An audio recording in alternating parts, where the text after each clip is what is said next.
ಎಲ್ರಿಗೂ ನಮಸ್ಕಾರ. ನಾನು ಗಿರೀಶ್ ಮಟ್ಟಣ್ಣವರ್. ನಿನ್ನೆ ರಿಪಬ್ಲಿಕ್ ಟಿವಿ ಕನ್ನಡದಲ್ಲಿ ಒಂದು ತುಂಬ ಒಳ್ಳೆಯ ಇನಿಷಿಯೇಷನ್ ತಗೊಂಡಿದ್ದಾರೆ ಟಿವಿ ಚಾನೆಲ್ ಅವರು. ನಮ್ಮ ಮಾಧ್ಯಮ ಮಿತ್ರರಾದಂತಹ ಶ್ರೀ ಜಯಪ್ರಕಾಶ್ ಶೆಟ್ಟಿ ಅವರು ಮತ್ತು ಅವ್ರ ಜೊತೆಗಿರುವಂತಹ ಇಡೀ ತಂಡ, ಆಂಕರ್ಗಳ ತಂಡ ಏನಿತ್ತು, ಒಂದು ಒಳ್ಳೆ ಇನಿಷಿಯೇಷನ್ ತಗೊಂಡಿದೆ. ಆನಂತರ ಸೌಜನ್ಯ ಪ್ರಕರಣದಲ್ಲಿ ಆಲ್ಮೋಸ್ಟ್ ಒಂದು ವರ್ಷ ಆದ ನಂತರ ಒಂದು ಸ್ಯಾಟಲೈಟ್ ಟಿವಿ ಚಾನೆಲ್ ಸೌಜನ್ಯ ಪ್ರಕರಣದ ಬಗ್ಗೆ ಮಾತನಾಡೋದಕ್ಕೆ ಪ್ರಾರಂಭ ಮಾಡಿದೆ. ಹೀಗಾಗಿ ನಮಗೆ ತುಂಬ ಒಂದು ಸಂತೋಷ ಮತ್ತು ಕಳಕಳಿಯಿಂದ ಅದನ್ನು ನಾವು ಸ್ವಾಗತ ಮಾಡ್ತೇವೆ. ಅದರಲ್ಲಿ ಕೊನೆಗೆ ಅವರು ಒಂದು ಮಾತು ಹೇಳ್ತಾರೆ. ಇಡೀ ಪೂರ್ತಿ ಎಂಟೈರ್ ಡಿಸ್ಕಷನ್ ಒಂದೊಂದು ಮಾತಿಗೂ ಕೂಡ ಹಿಂದೂ ದೇವಸ್ಥಾನದ ಮೇಲೆ ದಾಳಿ ಏಕೆ, ಅಪಪ್ರಚಾರ ಏಕೆ ಅಂತ ನಿರಂತರವಾಗಿ ಬರ್ತಾ ಇತ್ತು. 4 ಪ್ರಶ್ನೆಗಳನ್ನು ಅವರು ಕೇಳಿದ್ದಾರೆ. 4ರಲ್ಲಿನೂ ಕೂಡ ಅದೇ ಇದೆ. ನಮಗೂ ಕೂಡ ಸರ್ ಅದೇ ಇದೆ, ಅದೇ ಪ್ರಶ್ನೆನೇ ನಾವು ಕೇಳ್ತಾ ಇದ್ದೀವಿ. ಮಹೇಶ್ ಶೆಟ್ಟಿ ತಿಮ್ಮರೋಡಿ ಅವರು ಮತ್ತು ಅವ್ರದಕ್ಕಿಂತ ಬಿಫೋರ್ ಯಾರ್ಯಾರು ಹೋರಾಟ ಮಾಡಿದ್ರು, ಇಷ್ಟು ಧರ್ಮಕ್ಷೇತ್ರದಲ್ಲಿ ಮಲಿನ ಯಾಕೆ ಆಗ್ತಾ ಇದೆ ಅಂತ ಹೇಳಿ ಹೋರಾಟಗಾರರ ಪ್ರಶ್ನೆನೂ ಕೂಡ ಅದೇ. ಹೀಗಾಗಿ ನಾವೊಂದು ತೀರ್ಮಾನ ಮಾಡಿದ್ದೀವಿ. ಯಾಕಂತ ಹೇಳಿದ್ರೆ ನಮ್ಗೆ ಖುಷಿ ಆಗಿದೆ. ತಾವು ಅಂದ್ರೆ ಒಂದು ಸ್ಯಾಟಲೈಟ್ ಚಾನೆಲ್ನಲ್ಲಿ ಮಾತಾಡಿರೋದಕ್ಕೆ ಸ್ವಾಗತಿಸ್ತೇವೆ. ತಾವು ಹೇಳಿದ್ರಿ ಯಾರೇ ಸಾಕ್ಷಿ ಇದ್ರು ಏನೇ ಇದ್ರು ಕೂಡ ಬಂದು ತೋರಿಸಬಹುದು, ಸಾಕ್ಷಿನೇ ಇರಬೇಕು ಅಂತ ಹೇಳಿದ್ರಿ.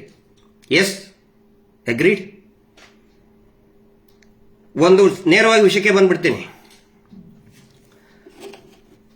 ನಾನು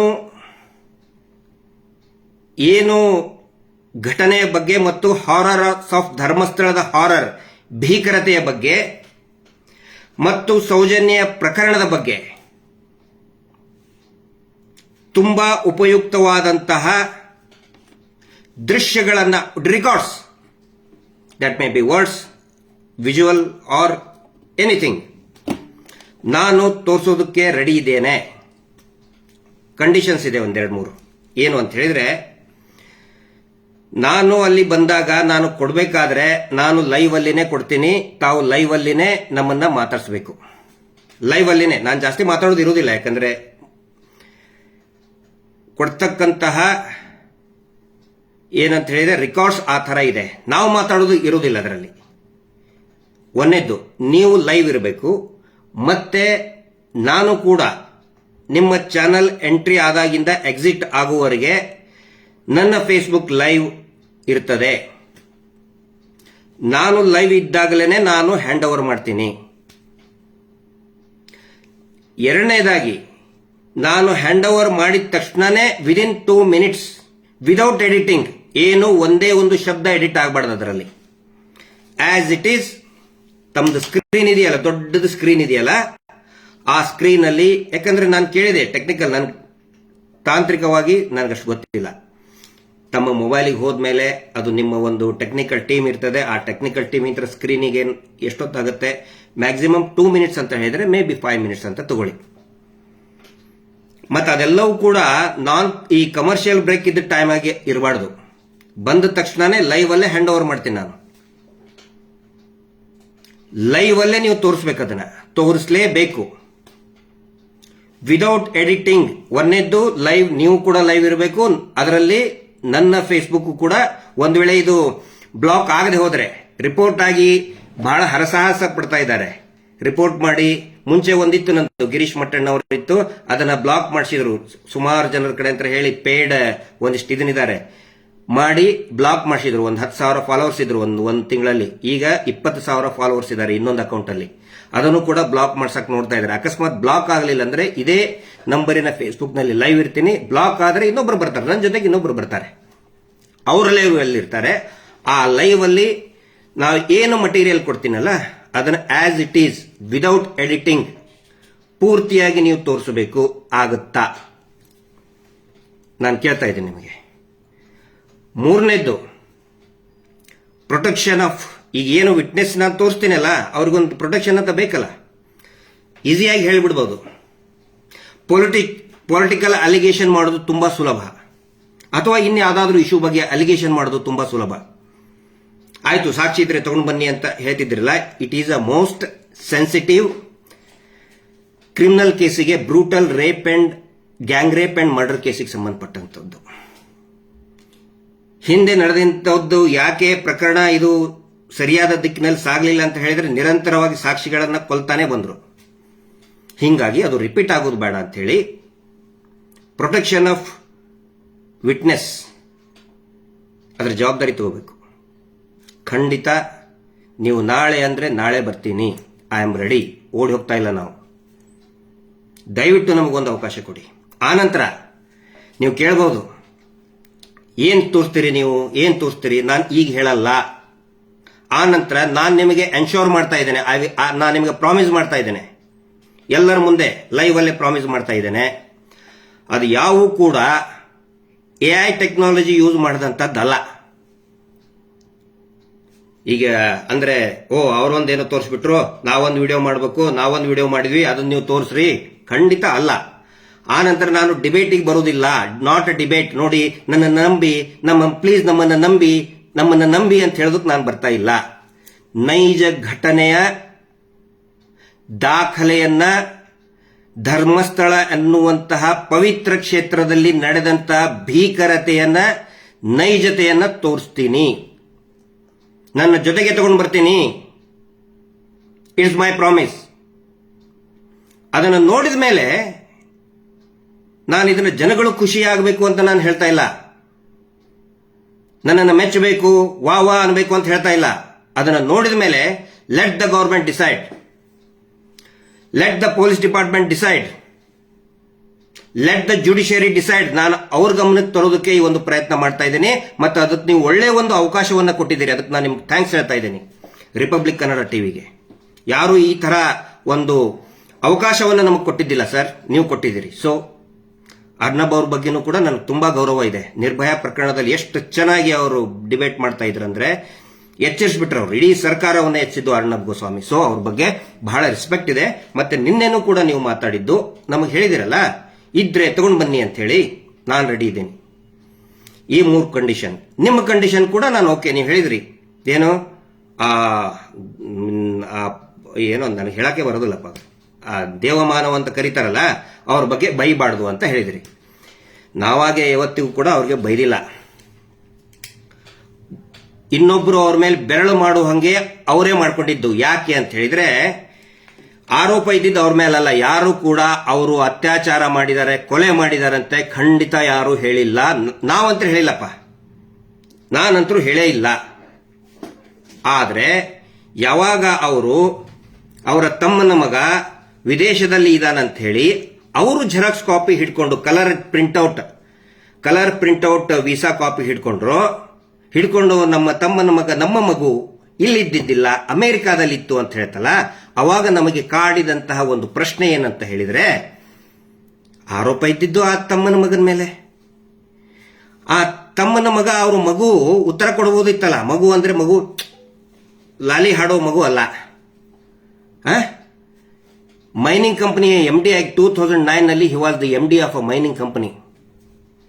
ಅಲ್ಲೇ ಕೂತ್ಕೊಂಡು ಒಂದು ವಿಡಿಯೋ ಮಾಡ್ಕೊಂಡು ಹೇಳ್ಬಹುದಾಗಿತ್ತಲ್ಲ. ಅಕಸ್ಮಾತ್ ಇದ್ದರೆ, ಅಲ್ಲೇ ಇದ್ದಿದ್ದರೆ ಒಂದು ವಿಡಿಯೋ ಮಾಡ್ಕೊಂಡು ಹೇಳ್ಬಹುದಾಗಿತ್ತಲ್ಲ. ಆಯ್ತಪ್ಪ, ಅವರ ತಂದೆ ಹೇಳ್ಬಹುದಾಗಿತ್ತಲ್ಲ. ತಂದೆ ಯಾಕೆ ಬರಲಿಲ್ಲ? ಇವರು ಮುಂದೆ ಬಂದು ಜೆರಾಕ್ಸ್ ಕಾಪಿ ಹಿಡ್ಕೊಂಡು ಕಲರ್ ಪ್ರಿಂಟ್ಔಟ್ ಹಿಡ್ಕೊಂಡಿದ್ದಕ್ಕೆ ಎಲ್ಲರೂ ಅವ್ರನ್ನ ಪ್ರಶ್ನೆ ಮಾಡ್ತಾ ಇದ್ದಾರೆ. ಇಲ್ಲಿ ಇನ್ನೊಂದು ಡೆವಲಪ್ಮೆಂಟ್ ನಡೀತದೆ. ಇವರ ತಂದೆಯವರು ಹೋಗ್ತಾರೆ CBI, ದಯವಿಟ್ಟು ನೋಡಿ ಇದನ್ನ.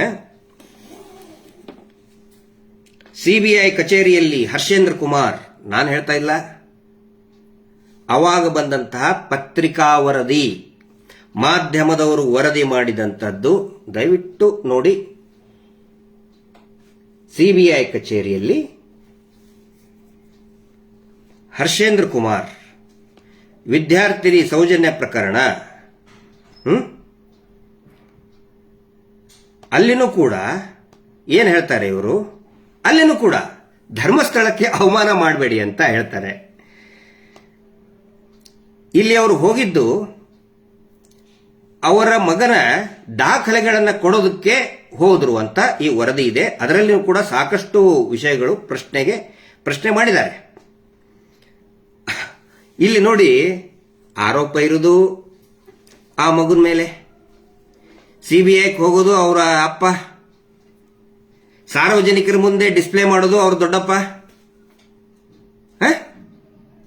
ಯಾಕೆ ಅವ್ರ ದೊಡ್ಡಪ್ಪ? ಅವರು ಪೂಜ್ಯರು ಅಂತ ಕರೆಸ್ಕೊಂಡಂತವ್ರು, ಇಡೀ ಲಕ್ಷಾಂತರ ಕೋಟ್ಯಾಂತರ ಜನರ ಭಕ್ತರ ಒಂದು ಗೌರವಕ್ಕೆ ಪಾತ್ರರಾದಂಥವ್ರು, ಅವ್ರ ಮೇಲೆ ಆರೋಪನೇ ಇಲ್ಲ. ಅವರು ಯಾಕೆ ಹಿಡ್ಕೊಂಡು ತೋರಿಸಿದ್ರು? ಇಲ್ಲಿ ಅವರ ತಮ್ಮ ಸಿಬಿಐ ಆಫೀಸಿಗೆ ಹೋಗ್ತಾರೆ. ಆನಂತರ ನಿನ್ನೆ ನೀವು ಚರ್ಚೆ ಮಾಡಿದ್ರಿ, ಎನ್ಕ್ವೈರಿ ಮಾಡಿದ್ರು, ಒಂದೆಲ್ಲ ಎನ್ಕ್ವೈರಿ ಮಾಡಿದ್ರು. ಅವ್ರ ತಂದೆ ಹೋಗಿದ್ದಾರೆ ಸರ್ ಸಿಬಿಐ ಆಫೀಸಿಗೆ, ಪೇಪರ್ ರಿಪೋರ್ಟ್ ಇದೆ. ಹಿಂಗಾಗಿ ಅವರೇ ಸ್ವತಃ ಆ ಒಂದು ಸಮಸ್ಯೆ ಅಥವಾ ಗೊಂದಲಕ್ಕೆ ಅವರೇ ಸಿಕ್ಕಾಕೊಂಡಿದ್ದಾರೆ. ಅವರು ಬರಲಿಲ್ಲ ಅಂದ್ರೆ ಅವ್ರ ಹೆಸರು ಯಾರು ತಗೊಳ್ತಾನೆ ಇರಲಿಲ್ಲ. ಅವರೇ ಬಂದು ಮತ್ತೆ ಒಂದ್ಸಗೆ ನಮಗೆ ಕೇಳೋದು, ನಮಗೆ ಬೈಯೋದು ಸರಿ ಅಲ್ಲ. ಇದನ್ನೆಲ್ಲ ಪ್ರಯತ್ನ ಯಾಕೆ ಖಂಡಿತ ನಾನು ಡಿಸ್ಕಷನ್ಗೆ ಬಂದ್ರೆ ಅವರಿಗೆ ಖಂಡಿತ ನಾನು ಹೆಸರೇ ತಗೊಳ್ಳೋದಿಲ್ಲ. ನಿಮ್ಮ ಕಂಡೀಷನ್ ಅದು, ಐ ಆಮ್ ಓಕೆ, ನಾವು ಒಪ್ಕೋತೇನೆ. ನಿಮ್ಮ ಕಂಡೀಷನ್ಗೂ ಕೂಡ ನಾವು ಓಕೆ. ನನ್ನ ಕಂಡೀಷನ್ಗೆ ದಯವಿಟ್ಟು ತಾವು ಕೂಡ ಒಪ್ಕೊಳ್ಳಿ. ಇಲ್ಲಾಂದ್ರೆ ಏನಾಗುತ್ತೆ, ನೀವು ಓಪನ್ ಆಗಿ ಹೇಳ್ಬಿಟ್ರಲ್ಲ ನಿಮ್ಮ ಹತ್ರ ಏನು ಇಲ್ಲ, ಅಪಪ್ರಚಾರ ಮಾಡ್ತೀರಿ, ಜನ ಸುಮ್ಮನೆ ತಪ್ಪು ತಿಳ್ಕೊತಾರೆ ನಮ್ಮನ್ನ. ಆಕ್ಚುಲಿ ಟಿವಿ ಚಾನೆಲ್ನಲ್ಲಿ ಹೇಳೋದ್ರಿಂದ ಏನು ಪ್ರಯೋಜನ ಇಲ್ಲ. ಒಂದು ವೇಳೆ ನಿಮ್ಮ ಚಾನಲ್ ಮುಖಾಂತರ ನ್ಯಾಯಾಂಗದ ಕಣ್ಣು ತೆರೀತು ಅಂತ ಹೇಳಿದ್ರೆ, ಪೊಲೀಸ್ ಇಲಾಖೆ ಕಣ್ಣು ತೆರೀತು ಅಂತ ಹೇಳಿದ್ರೆ, ಇದಕ್ಕಿಂತ ದೊಡ್ಡ ಕಾಂಟ್ರಿಬ್ಯೂಷನ್ ರಿಪಬ್ಲಿಕ್ ಕನ್ನಡಕ್ಕಿಂತ ದೊಡ್ಡ ಕಾಂಟ್ರಿಬ್ಯೂಷನ್ ಯಾವುದೂ ಇರಲ್ಲ. ಅದ್ರ ಸಲುವಾಗಿ ನಾನು ನಿಮ್ಗೆ ಹೇಳ್ತಾ ಇದ್ದೀನಿ, ಪ್ಲೀಸ್ ನಾನು ನಿಮಗೆ ಆಫರ್ ಮಾಡ್ತಾ ಇದ್ದೇನೆ. ನಾನೇನು ಆಫರ್ ಮಾಡ್ತಾ ಇದ್ದೇನೆ? I am offering my time and my space, digital space. ನನ್ನಲ್ಲಿರುವಂತಹ ಡಿಜಿಟಲ್ ಸ್ಪೇಸ್ ಅನ್ನ ನಿಮ್ದು ದೊಡ್ಡ ಡಿಜಿಟಲ್ ಸ್ಪೇಸ್ ಇದೆಯಲ್ಲ ಅದಕ್ಕೆ ಕೊಡ್ತಾ ಇದ್ದೀನಿ. ಮತ್ತೆ ನಾನು ನಿಮ್ಗೆ ರಿಕ್ವೆಸ್ಟ್ ಮಾಡ್ಕೋತಾ ಇದ್ದೀನಿ, ಚಾಲೆಂಜ್ ಮಾಡ್ತಾ ಇಲ್ಲ. ಕೆಲವೊಬ್ರು ಹೇಳಿದ್ರು ಗಿರೀಶ್ ಮಟ್ಟಣ್ಣ ಅವ್ರ ಚಾಲೆಂಜ್. ನಾನು ಯಾವತ್ತಿಗೂ ಕೂಡ ಇದುವರೆಗೂ ಯಾರಿಗೂ ಚಾಲೆಂಜ್ ಮಾಡಿಲ್ಲ, ಸೌಜನ್ಯ ಪ್ರಕರಣದಲ್ಲಿ ಮಾಡೋದು ಇಲ್ಲ. ಚಾಲೆಂಜ್ ಮಾಡಿದರೆ ಅಹಂಕಾರ ಆಗುತ್ತೆ. ನಾವು ಹೇಳಿದ್ದೇ ಸರಿ, ಇದುವರೆಗೂ ಕೂಡ ನಾವು ಹೇಳಿದ್ದೇ ಸರಿ ಅಂತ ನಾನು ಸುಮ್ಮನೆ ಬೊಗಳೆ ಬಿಟ್ಟಿಲ್ಲ. ಪ್ರತಿಯೊಂದನ್ನು ಕೂಡ ದಾಖಲೆಯ ಆಧಾರದ ಮೇಲೆ ಮಾತಾಡಿದ್ದೇನೆ. ಅದಕ್ಕೆ ದಯವಿಟ್ಟು ರಿಪಬ್ಲಿಕ್ ಟಿವಿಯ ಸ್ನೇಹಿತರು, ನಮ್ಮ ಏನು ಜಯಪ್ರಕಾಶ್ ಶೆಟ್ಟಿ ಅವರು ಹೇಳಿದ್ದಾರೆ, ಅವರ ಆಹ್ವಾನವನ್ನ ಸಂಪೂರ್ಣವಾಗಿ ನಾನು ಒಪ್ಕೊಂಡಿದ್ದೇನೆ.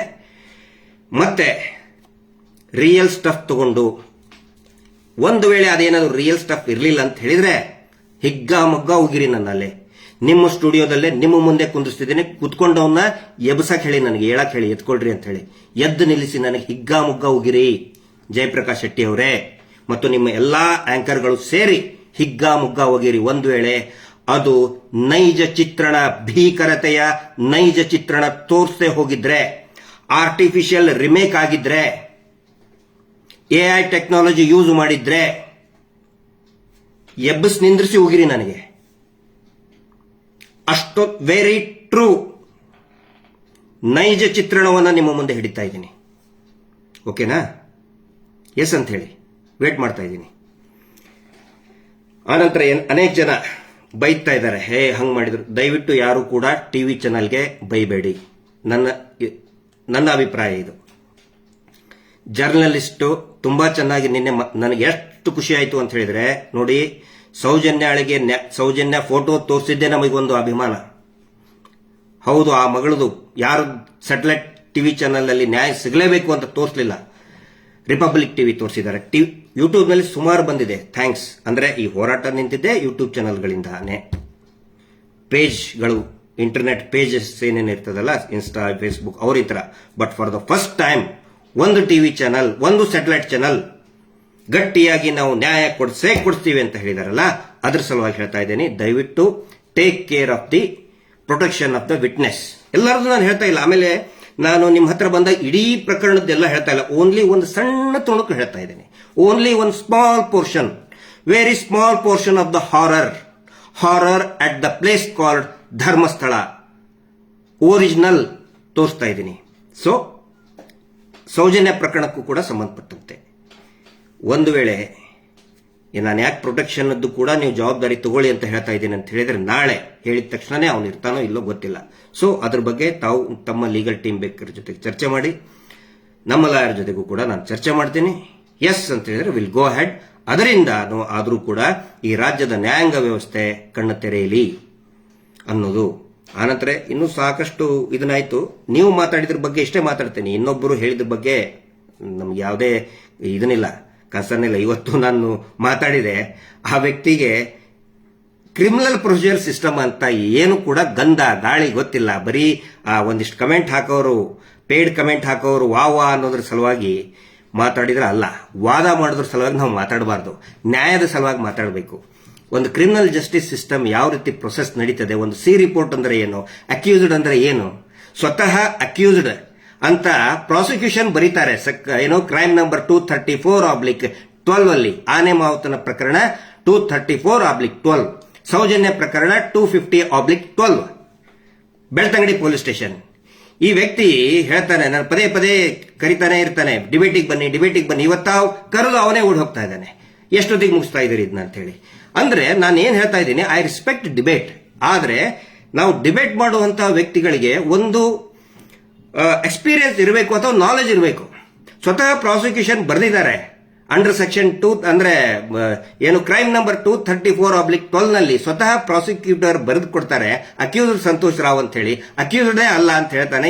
ಸೊ ಏನ್ ಮಾತಾಡಬೇಕು ಅಂತ ಅವ್ರ ಜೊತೆಗೆ, ಅದಕ್ಕೆ ಒಂದು ಹೆಲ್ದಿ ಡಿಸ್ಕಷನ್ ಆಗಲಿ. ಮತ್ತೆ ನಿನ್ನೆ ತಾವು ಹೇಳಿದ್ರಿ ಸಂತೋಷ್ ರಾವ್ ಒಂದು ಕನ್ಫೆಷನ್ ಸ್ಟೇಟ್ಮೆಂಟ್ ಇಟ್ಟು ಯಾಕೆ ಚರ್ಚೆ ಮಾಡ್ತಾ ಇಲ್ಲ ಅಂತ ಒಬ್ಬ ಮೇಡಮ್ ಅವರು ಕೇಳಿದ್ರು. ನೋಡಿ ಮೇಡಮ್, ಕನ್ಫೆಷನ್ ಸ್ಟೇಟ್ಮೆಂಟ್ ಬಗ್ಗೆ ಸಿಕ್ಕಾಪಟ್ಟೆ ಮಾತಾಡಿದ್, ನನಗಿಂತ ಜಾಸ್ತಿ ಯಾರೋ ನಮ್ಮ ಮೋಹಿತರು ಬಹಳಷ್ಟು ಚೆನ್ನಾಗಿ ಮಾತಾಡಿದ್ದಾರೆ ಹಿಂದೆ. ನೀವು ಈಗ ಎಚ್ಚರಾಗಿದ್ದೀರಿ, so that is not our problem. ಹಿಂದೆ ಪ್ರತಿಯೊಂದು ಸಭೆಯಲ್ಲಿ ಕೂಡ ಈ ಸಂತೋಷ್ ರಾವ್ನ ಪಾತ್ರದ ಬಗ್ಗೆ, ಕನ್ಫೆಷನ್ ಸ್ಟೇಟ್ಮೆಂಟ್ ಬಗ್ಗೆ ಬೇರೆ ಬೇರೆ ಯೂಟ್ಯೂಬ್ ನಲ್ಲಿ ನಿರಂತರವಾಗಿ ನಮ್ಮ ಯಾರು ಮೋಹಿತರು ಮಾತಾಡಿದ್ದಾರೆ. ನಾನು ಕೂಡ ಹೇಳಿದ್ದೇನೆ, ಆ ಕನ್ಫೆಷನ್ ಸ್ಟೇಟ್ಮೆಂಟ್ ನೋಡಿ, ಅದೇನು ಕನ್ಫೆಷನ್ ಕೊಡಬೇಕಾದ್ರೆ he was in the custody ಒಳಗಿದ್ದಾಗ ಬರೀ ಸೈನ್ ಮಾಡಿಸ್ಕೊಂಡಿದ್ದಾರೆ. ಬ್ರೈನ್ ಮ್ಯಾಪಿಂಗ್ ಯಾಕೆ ಮಾಡಿಸ್ಕೊಳ್ಳಿಲ್ಲ ಅಂತ ಹೇಳಿ ದೊಡ್ಡ ಎಲ್ಲರೂ ಅದೊಂದು ಸುದ್ದಿ ಹಬ್ಬಿಸ್ತಾ ಇದ್ದಾರೆ. ದಯವಿಟ್ಟು ಮೋಹಿತ್ ಅವ್ರನ್ನ ನೀವು ಕರೆಸಬೇಕಾಗಿತ್ತು, ಅಲ್ಲಿ ಕೂಡಿಸಬೇಕಾಗಿತ್ತು ಆಕ್ಚುಲಿ ಮೋಹಿತ್ ಅವ್ರನ್ನ, because he was the advocate of Santosh Rao. ಅವ್ರನ್ನ ನೀವು ಕ್ವಶನ್ ಮಾಡಬೇಕಾಗಿತ್ತು. ವಿಟ್ನೆಸ್ ಗಳನ್ನ ಕ್ರಾಸ್ ಎಕ್ಸಾಮಿನೇಷನ್ ಮಾಡಿದಂತವ್ರು ಮೋಹಿತ್ ಕುಮಾರ್, ಅವ್ರನ್ನ ಕುಂದ್ರಿಸಿ ಮಾತಾಡಬೇಕಾಗಿತ್ತು, ಗೊತ್ತಾಗ್ತಾ ಇತ್ತು. ಬ್ರೈನ್ ಮ್ಯಾಪಿಂಗ್ ಬಗ್ಗೆ ಬಹುಶಃ he is the very right person. ಅಂದ್ರೆ ಸಂತೋಷ್ ರಾವ್ ಯಾಕೆ ಸೈ ಮಾಡಲಿಲ್ಲ ಅಂತ ಅಂದ್ರೆ ಯಾಕೆ ಮಾಡಿಸ್ಕೊಳಕ್ ಒಪ್ಪಲಿಲ್ಲ ಅಂತ ಹೇಳ್ತಾರಲ್ಲ, ಅವರ ಪ್ರಕಾರ ಆ ಸಿಗ್ನೇಚರ್ ಸಂತೋಷ್ ರಾವ್ದೇ ಅಲ್ಲ. ನೀವು ತೋರಿಸ್ತಾ ಇದ್ರಲ್ಲ ಪದೇ ಪದೇ ಪದೇ ನೋಡಿ, ಇವನು ಯಾಕೆ ಬೇಡ ಅಂತ ಹೇಳಿದ ಅಂತ ಹೇಳಿ, ಸಂತೋಷ್ ರಾವ್ದೇ ಅಲ್ಲ. ಕಸ್ಟಡಿ ಒಳಗಿದ್ದಾಗ, ಆ ಟೈಮ್ ನಲ್ಲಿ ಸಂತೋಷ್ ರಾವ್ ಕಸ್ಟಡಿ ಒಳಗಿರ್ತಾನೆ. ಕಸ್ಟಡಿ ಒಳಗಿದ್ದಾಗ ಬ್ರೈನ್ ಮ್ಯಾಪಿಂಗ್ ಬಗ್ಗೆ ಏನಾದರೂ ಏನು ಪರ್ಮಿಷನ್ ತಗೋಬೇಕಂದ್ರೆ first they have to invite their advocate ಅನ್ನು ಕರೆದಿಲ್ಲ. ಮೋಹಿತರು ಹೇಳೋ ಪ್ರಕಾರ, ಅವರ ವಕೀಲರು ಅಡ್ವೊಕೇಟ್ ಹೇಳೋ ಪ್ರಕಾರ ಅದು ಸಂತೋಷನ ಸಿಗ್ನೇಚರೇ ಅಲ್ಲ. ಅದನ್ನ ಚರ್ಚೆ ಆಗಬೇಕು ಅಂತ ಹೇಳಿದ್ರೆ ಕನ್ಸರ್ನ್ ಅಡ್ವೊಕೇಟ್ ಯಾರಿದ್ದಾರೆ ಅವ್ರನ್ನ ಕುದುರಿಸ್ಕೊಂಡು ಮಾತಾಡಬೇಕಾಗಿತ್ತು. ಇದ್ರೆ ಇನ್ನೂ it would have been a very healthy. ನೀವು ಅವ್ರನ್ನ ಯಾಕೆ ಕರೆದ್ರಿ, ಇವ್ರನ್ನ ಯಾಕೆ ಕರೆದಿ, ದಟ್ಸ್ ನಾಟ್ ಮೈ ರೈಟ್. ನೀವು ಯಾರನ್ನಾದ್ರೂ ಕರೀರಿ, ಆದ್ರೆ ಪ್ರಾಪರ್ ಪರ್ಸನ್ ಅನ್ನ ಕರೆಸಿ ಮಾತಾಡಬೇಕಾಗಿತ್ತು. ಇನ್ನು ಸುಮಾರು ವಿಷಯ ಇದೆ ಅದ್ರ ಬಗ್ಗೆ ಹೇಳೋದಕ್ಕೆ, ಯಾಕಂದ್ರೆ ನಿನ್ನೆ ಬಗ್ಗೆ ಅದನ್ನು ಕೂಡ ಬೇಕಾದ್ರೆ ನಾ ಬಂದಾಗ ಮಾತಾಡ್ತೀನಿ, ವಿಶ್ಲೇಷಣೆ ಮಾಡ್ತೀನಿ. ಬಟ್ ಮೇನ್ ಇರೋದು ನಾನು ಚರ್ಚೆ, ಹರಟೆ, ಡಿಬೇಟ್ ನೋ, ಅದಕ್ಕೆ ಬೇಡ.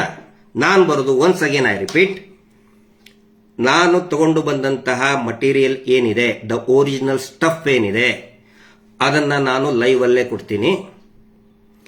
ಲೈವ್ ಅಲ್ಲೇ ಪೂರ್ತಿ ರಿಸೀವ್ ಮಾಡ್ಕೋಬೇಕು. ಅಟ್ ದ ಸೇಮ್ ಟೈಮ್ ನಾನು ಕೂಡ ನನ್ನ ಫೇಸ್ಬುಕ್ ಅಲ್ಲಿ ಲೈವ್ ಅಲ್ಲಿ ಇರ್ತೀನಿ. ಮತ್ತೆ ಒಂದೇ ಒಂದು ಶಬ್ದವೂ ಕೂಡ ಎಡಿಟ್ ಆಗೋ ಹಂಗಿಲ್ಲ, ಕೊಟ್ಟ ತಕ್ಷಣನೇ ಸ್ಕ್ರೀನ್ ನಲ್ಲಿ ಬರಬೇಕು. No editing, protection of the witness. ಇಷ್ಟಾದ್ರೆ ಖಂಡಿತ ಬರ್ತೀನಿ.